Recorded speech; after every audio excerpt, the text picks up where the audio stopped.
लाओ त्सु कुछ दिनों के लिए न्यायाधीश हो गया था। पहले ही दिन जो मुकदमा आया वहीं बात गड़बड़ हो गई। एक चोर पकड़ा गया था, धन भी पकड़ लिया गया था। चोर ने स्वीकार भी कर लिया, क्योंकि लाओ त्सु जैसे आदमी के सामने कैसे इंकार करे। लाओ त्सु ने उससे इतना ही कहा कि भाई तूने चोरी की हो तो कह दे, नहीं की हो तो कह दे, तू जो कहेगा सो मैं मान लूंगा। साहूकार जिसकी चोरी हुई थी उसने कहा यह क्या हो रहा है, ऐसे कहीं निर्णय होते हैं? लाओ त्सु ने कहा तुम चुप रहो, मुझे आदमी पे भरोसा है, मैं छोटी मोटी बातों के लिए आदमी पे भरोसा नहीं खो सकता। और तुम हो इस गांव के सबसे बड़े बेईमान, तुम बीच में नहीं बोलो तो अच्छा है। चोर ने जब ये सुना तो चोर कैसे इंकार करे।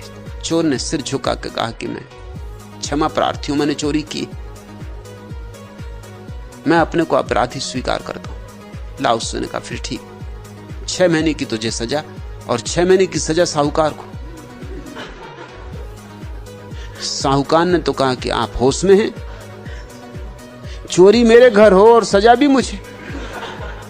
लाओ त्सु ने कहा कि तूने इतना धन इकट्ठा कर लिया है कि चोरी नहीं होगी तो क्या होगा।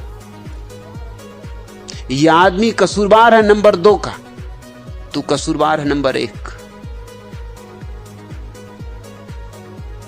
तूने इतना धन इकट्ठा कर लिया है कि अब गांव में किसी के पास कुछ बचे नहीं, सिवाय चोरी के कोई उपाय नहीं रहा। तूने सारे गांव की गरिमा छीन ली, तूने गांव में हर आदमी को चोर होने को मजबूर कर दिया। सजा तुम दोनों को मिलेगी, तुम दोनों जिम्मेवार हो।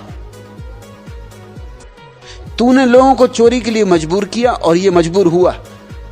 हालांकि मैं भी इसी गांव में रहता हूं, मैं मजबूर नहीं हुआ, हालांकि तू मजबूर मुझे भी कर रहा है। जिम्मेवार दोनों हैं, इसलिए सजा पूरी पूरी मिलेगी। बात सम्राट के पास गई। सम्राट बहुत हैरान हुआ, इस तरह का निर्णय न कभी सुना गया, न कभी देखा गया,